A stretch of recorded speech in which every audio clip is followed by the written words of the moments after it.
नमस्कार दोस्तों। Astro belief astrology में आप सभी का स्वागत है। मैं विवेक दुबे। दोस्तों आज बात करूंगा साइन ऑफ चीटिंग। दोस्तों जैसे कि आपने देखा होगा, जेमिनाई को और एक्वेरियस को साइन ऑफ चीटिंग कंसिडर किया जाता है एस्ट्रोलॉजी में। उसके पीछे का रीज़न क्या है, प्लानिटरी रीज़न क्या है, साइन में क्या दिखता है ऐसा, लॉजिकल रीज़न क्या है, माइथोलॉजी क्या है, इसके बारे में आज मैं आपसे इन डिटेल चर्चा करूंगा। दोस्तों आगे बढ़ने से पहले अगर आप एस्ट्रोलॉजी सीखना चाहते हैं, कोर्स करना चाहते हैं प्रिडिक्टिव एस्ट्रोलॉजी, या फिर आप कंसल्टेशन लेना चाहते हैं मुझसे, तो आप मुझे व्हाट्सएप पे कांटेक्ट कर सकते हैं या मेरे वेबसाइट पे विजिट कर सकते हैं इसके रिगार्डिंग। साथ ही साथ अगर एस्ट्रोलॉजी के नॉलेज में सिर्फ आपको इंटरेस्ट है तो आप मेरे इंस्टाग्राम, फेसबुक, पिंटरेस्ट विजिट कर सकते हैं। काफ़ी इंटरेस्टिंग और नॉलेजेबल पोस्ट पे वहाँ पे शेयर करता हूँ जो कि आपको अच्छे लगेंगे। लिंक्स डिस्क्रिप्शन में मिल जाएंगे दोस्तों आपको। तो दोस्तों टॉपिक पे आता हूँ। बात हो रही है साइन ऑफ चीटिंग, जो कि जेमिनाई और एक्वेरियस यानी मिथुन और कुंभ राशि के बारे में। इसे चीटिंग क्यों कंसिडर किया जाता है, क्यों ऐसा देखा जाता है एस्ट्रोलॉजी में इसको। अब इसके पीछे का आपको जो वैलिड रीजंस है मैं आपको बताने जा रहा हूँ, उस पर ध्यान दीजिएगा। सबसे पहले जेमिनाई की बात करते हैं। जेमिनाई साइन, पहले साइन से मैं शुरू करूंगा। साइन अगर आप देखेंगे तो उसके जो सिंबल है, उसकी जो सिग्निफिकेशन है, दो चेहरों को दिखाया जाता है, दो व्यक्तियों को दिखाया जाता है। कहीं ना कहीं ये दिखाता है कि ये ड्युअलिटी है, इसमें दो चेहरे हैं, चेहरे के ऊपर चेहरा धोखा, कहीं ना कहीं इसको ये सिंबल देता है पहला चीज साइन के थ्रू। तो ये थी दोस्तों साइन की बातें कि साइन में ये समझ में आता है कि यहाँ पे ड्युअलिटी है। बुध देवता मर्कुरी जो कि प्लैनेट होते हैं आपके वाणी के लिए बहुत इंपॉर्टेंट है, कम्युनिकेशन के लिए बहुत इंपॉर्टेंट है, आपके बिजनेस के लिए कारक माने जाते हैं। तो आपको पता होगा बिजनेस के लिए, आपको भी पता होगा आज बिजनेस में कभी भी जो आप चाहे सर्विस इंडस्ट्री ले लो या कोई प्रोडक्ट इंडस्ट्री ले लो, आप हमेशा देखेंगे जो उसकी साइड इफेक्ट है या उसका डिसएडवांटेज है वो कभी भी नहीं दिखाया जाता है, सिर्फ जो बेनिफिट्स हैं उसे ही हाईलाइट की जाती है। तो ये क्या है, ये ड्युअलिटी है, यानी कि अच्छी चीज़ों को, यानी कि कहीं ना कहीं फैक्ट को छुपा दिया जाए, पूरा फैक्ट या आधा सच बताना या कुछ छुपा लेना, यही तरीका है धोखा देने का। तो बिजनेस भी इसी तरीके से आप पूरी दुनिया में देखेंगे चलता है। उसके अलावा आप देखेंगे बुध देवता द्विस्वभाव राशियों के स्वामी हैं। द्विस्वभाव यानी कि ड्युअलिटी यहाँ पे नेचर में है, जो कि अगर देखेंगे बृहस्पति देवता की राशियां जो है वो भी द्विस्वभाव है, लेकिन बुध को फिलहाल हम समझते हैं। तो यहाँ पे जेमिनाई को अगर आप देखेंगे तो जेमिनाई द्विस्वभाव यानी कि यहाँ पे ड्युअलिटी दिखती है बुध की। अगेन अगर आप बात करेंगे जिन चीज़ों के मालिक है, पहला तो एक मैंने बिजनेस कह दिया, दूसरा कम्युनिकेशन। कम्युनिकेशन ही एक ऐसा चीज़ है जिसके थ्रू आप झूठ बोल सकते हो, धोखा दे सकते हो, बहुत आसान तरीका होता है किसी को बोलते हैं ना डाइवर्ट करने का, मैनिपुलेट करने का। तो आपका जो स्किल है, बात करने का स्किल अगर बहुत अच्छा है, आपका नौकरी बहुत अच्छा है, तो आप इसमें बहुत अच्छे माहिर हो सकते हो। सटायर मारना बहुत अच्छा, कहीं ना कहीं ये भी जब मरकरी और वीनस के साथ कुछ अच्छा कॉम्बिनेशन हो तो अच्छा इस तरह का एक देखने मिलता है इंसान के अंदर एक बिहेवियर। तो दोस्तों ये जो साइन है जेमिनाई, इसमें चेहरे हैं, जो प्लैनेट है जो कि बिजनेस माइंडेड है, ड्युअलिटी को दर्शाता है। इसके अलावा माइथोलॉजिकल स्टोरी क्या कहती है इसके बारे में, माइथोलॉजिकल स्टोरी मैं आपको बताने जा रहा हूँ, जो कि अगेन बुद्ध देवता दोस्तों जितने भी ग्रह हैं वो विष्णु अवतार में है, किसी न किसी विष्णु अवतार से उनका संबंध है, आपको पता होगा। तो जो बुद्ध देवता है उनका जो अवतार है विष्णु रूप में वो साक्षात विष्णु ही है, तो विष्णु अवतार को ही वो दर्शाते हैं। तो दोस्तों विष्णु भगवान की एक स्टोरी मैं आपको बताता हूँ। ये स्टोरी है माता तुलसी की। माँ तुलसी जिसकी हम जो हमारे घरों में होती हैं, जिसे हम रखते हैं, काफ़ी शुभ माना जाता है, प्रसादों में, प्रसाद में चढ़ाया जाता है, नारायण की प्रिय मानी जाती है तुलसी। इसके पीछे का एक स्टोरी है जो कि इसी से रिलेटेड है। दोस्तों जो माँ तुलसी हैं, ये इनकी जो शादी हुई थी वो एक शंखचूर्ण नामक राक्षस से हुई थी। हालांकि शंखचूड़ जो राक्षस था काफी अच्छा, उसका मतलब ऐसा नहीं था कि उसके समय पे प्रजा बहुत परेशान थी, ऐसी कोई दिक्कत नहीं थी।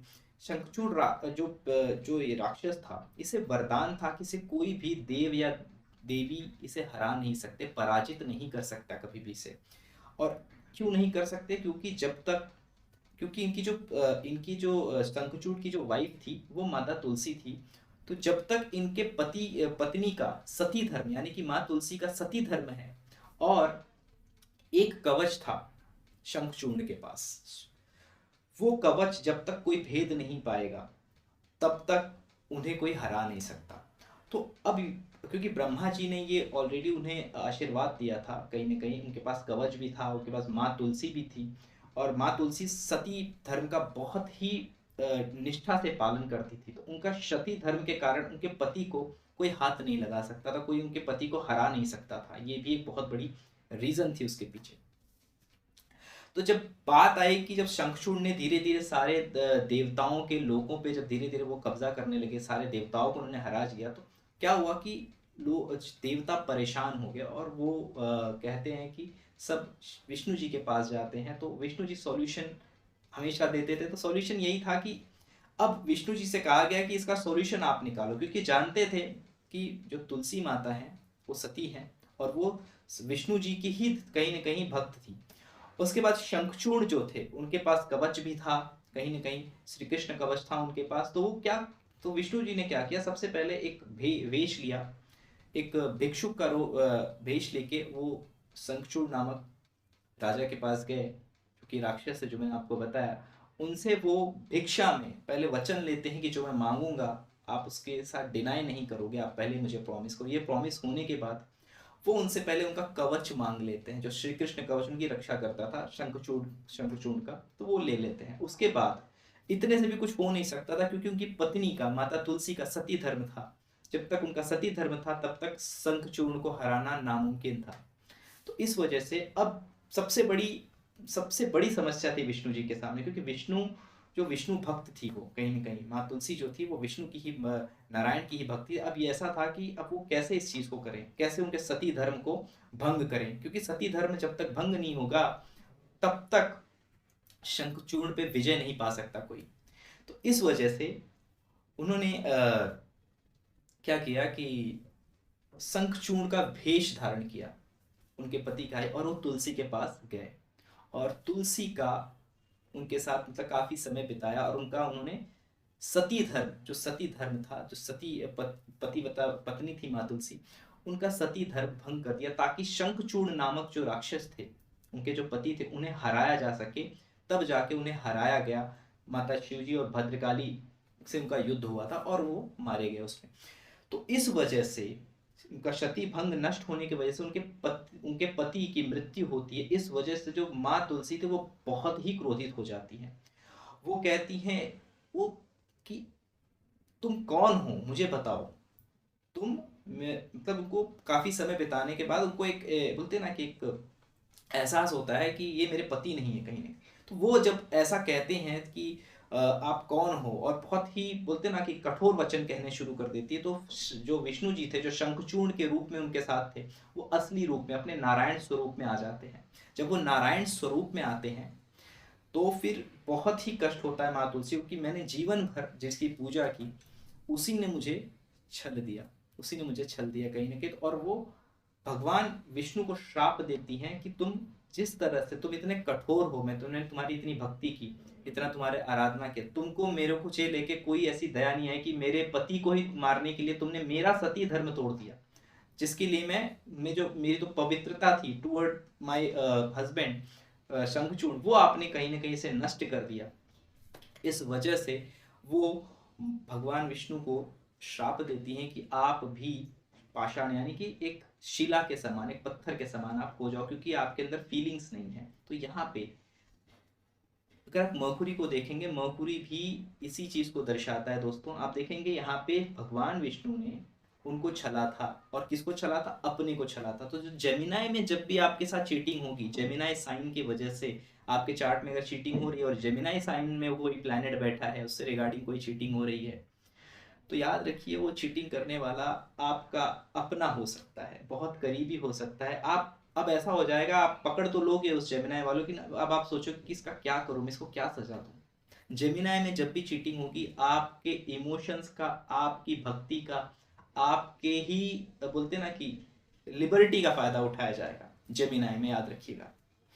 तो जेमिनाई की चीटिंग का संबंध विष्णु जी की माँ तुलसी की जो कहानी है इससे बहुत ही सटीक है कि ये क्यों साइन ऑफ चीटिंग कहा जाता है, क्योंकि मरकुरी जो है वो भगवान विष्णु को रिप्रेजेंट करते हैं और भगवान विष्णु ने तुलसी माँ को इस तरीके से, जो कहते हैं उनका सती धर्म को तोड़ा था, क्योंकि शंखचूड़ उनके जो पति थे उनको इसके अलावा मारा नहीं जा सकता था। ये स्टोरी थी जेमिनाई की। अब जो जेमिनाई साइन है इसीलिए इसको कहा जाता है चीटिंग। अब इसमें चीटिंग कैसी हो कि आपका अपना कोई होगा जिसको आप, जैसे माँ तुलसी ने भगवान विष्णु को इतना आराध्य किया, अपना माना था, और उन्हें ही भगवान विष्णु को ही उन्हें चीट करना पड़ा। कुछ ऐसी सिचुएशन, तो जेमिनाई में जब भी चीटिंग होगी याद रखिए आपका कोई अपना होगा, आपकी लिबर्टी का फायदा उठाया जाएगा, या आपकी जिस पे आप पे बहुत ज्यादा भरोसा होगा, कह सकते हैं जिसे आप अपना समझ रहे हो, उससे चीटिंग हो सकती है जेमिनाई में। मग एक्वेरियस में जब चीटिंग, एक्वेरियस से क्या कहानी है जो जुड़ी हुई है जो चीटिंग की। एक्वेरियस दोस्तों, एक्वेरियस भगवान विष्णु की जो शनि देवता, यानी एक्वेरियस साइन किसकी है, भगवान शनिदेव की। अब शनि देवता कौन से अवतार हैं भगवान विष्णु के, वो है कुर्मा अवतार, जो कि आपको पता होगा जिन पे मंदराचल पर्वत जब समुद्र मंथन हुआ था तो टॉर्टाइस का जो रूप लिया था भगवान विष्णु ने, उसे ही कहा जाता है कुर्मा अवतार। कुर्म अवतार, उन्हीं के ऊपर पर्वत को रख के समुद्र मंथन किया गया था। तो अब यहाँ पे भी देखिएगा, यहाँ पे भी क्या निकलता है लास्ट में, ये क्यों किया गया था, क्योंकि देव और दानों में बहुत ही झगड़ा चल रहा था। उनके फाइट्स को रिजॉल्व करने के लिए ये सॉल्यूशन निकाला गया था कि अमृत निकाला जाए और दोनों को दिया जाए, ठीक है। और आपको आगे ये काफी काफी नोन स्टोरी है ये समुद्र मंथन की, मोस्टली लोगों को पता होती है, फिर मैं एक्सप्लेन करता हूँ। ये स्टोरी में भी क्या होता है आप देखते हैं, अंत में क्या होता है, भगवान विष्णु ही एक रूप लेते हैं, जो एक स्त्री का स्वरूप, स्त्री मोहिनी का रूप लेते हैं, और वो बोलते ना कि बोलते ना कि क्योंकि राक्षस अमृत को लेके भाग रहे थे, कोई कभी देवता भाग रहे तो परेशान हो गया अभी इसको कैसे किया जाए, तो भगवान विष्णु ने मोहिनी का रूप लिया और राक्षसों से वो अमृत वापस लेके आई और शर्त रखी कि आप सभी लाइन में बैठ जाएं और मैं एक एक करके सभी को मैं ये अमृत पान कराऊंगी। बट ऐसा होता है, देखिए यहाँ पे भी वो छल रहे हैं, वो दूसरे रूप में आए हैं यहाँ पे। अब यहाँ पे होता है कि आपको पता है कि राहु की स्टोरी यहीं से शुरू होती है। राहु के स्वरभानु नामक राक्षस थे जो कि देवताओं की लाइन में आके बैठ जाते हैं देवताओं का भेष लेके, और जब विष्णु जी उन्हें पिला देते हैं अमृत, सूर्य और चंद्रमा उन्हें देख लेते हैं, वो आइडेंटिफाई कर लेते हैं कि ये देव नहीं है, ये राहु है।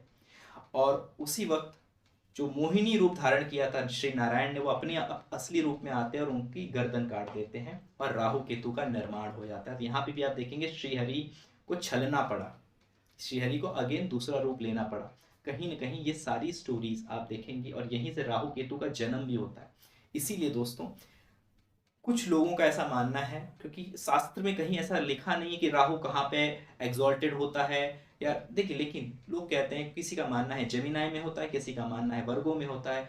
मूल त्रिकोण माना जाता है कि जो राहु का ओन साइन माना जाता है वो एक्वेरियस को माना जाता है, कुंभ को माना जाता है, क्योंकि स्टोरी जो मैंने अभी आपको बताई कुंभ राशि की, इसी से राहु का जन्म होता है। कुर्म अवतार विष्णु का जो है, इन्हीं से राहु केतु पैदा होते हैं, और कहानी मैंने आपको बता दी दोस्तों।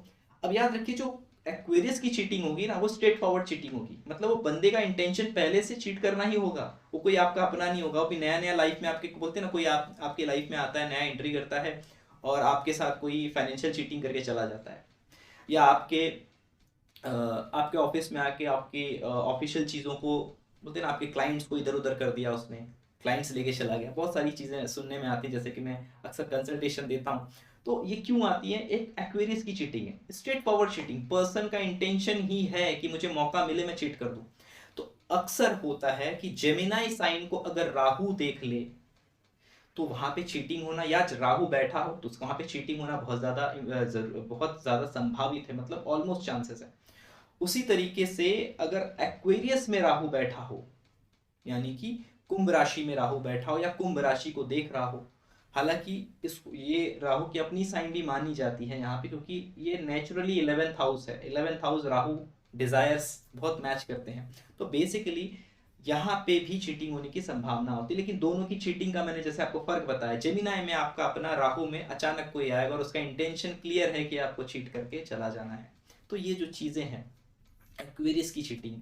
तो याद रखिए कि जब भी कभी भी जेमिनाई साइन में, मिथुन राशि में या कुंभ राशि में कोई भी प्लैनेट हो, मान लीजिए वीनस है तो स्त्री, गर्ल, इनसे सावधान। अगर मंगल है, किससे? जमीन के मामलों में सावधान, प्रॉपर्टी के मामलों में सावधान, जो भाई बहन है, सिबलिंग्स, खास करके छोटे मेल भाइयों से सावधान रहना चाहिए आपको, नहीं तो उनके साथ धोखा या प्रॉब्लम आपको फेस करनी पड़ेगी। और सपोज अलग अलग सिग्निफिकेंस, मान लीजिए शनि है, शनि वैसे शनि है तो यहाँ शनि है तो आपको क्या यहाँ पे सावधान रहना चाहिए? अपने एम्प्लॉयज से, आपके नौकर से, सर्वेंट से। ऐसा मैं नहीं कह रहा हूँ उनके साथ गलत ट्रीटमेंट करनी चाहिए, बट हाँ आपको वहाँ पे हर एक चीज़ कॉन्शियसली ध्यान रखना चाहिए। उसी प्रकार से मान लीजिए मर्कुरी है साइन ऑफ जेमिना, देखिए उन साइन का हो जाएगा। जैसे एक्वेरियस में है तो अगर राहु ने देख रखा है या राहु की एस्पेक्ट है जेमिनाई पे एक्वेरियस में, ये सारे कंडीशन तब लगाने हैं। मान लीजिए जेमिनाई में बुध बैठे और राहु की दृष्टि है जेमिनाई पे, तो बिजनेस में सावधान, कम्युनिकेशन में, कोई आपको कम्युनिकेशन में, बिजनेस में, इन सब जगहों पे चीट हो सकती है आपकी।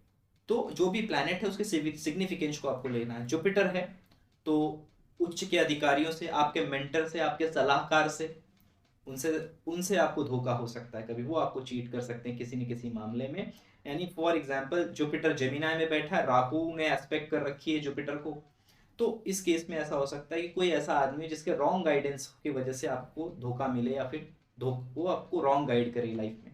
तो ऐसी सिचुएशंस, यानी कि जेमिनाई और एक्वेरियस को आपको ऐसे देखना है दोस्तों, ये मैंने तरीका बताया, याद रखिए ये रूल ऐसे ही लगाना है। जेमिनाई में जो प्लैनेट बैठा हो उसके सिग्निफिकेंस को लेना है और जिस भाव का वो मालिक है उसको लेना है। एग्जाम्पल के तौर पे आपको एक सिंपल एग्जाम्पल दूंगा, मेष लगन की कुंडली ले लीजिए। 7th हाउस के लॉर्ड कौन हुए? वीनस हुए। वीनस सपोज 3rd हाउस में बैठा है जेमिनाई में, ठीक है।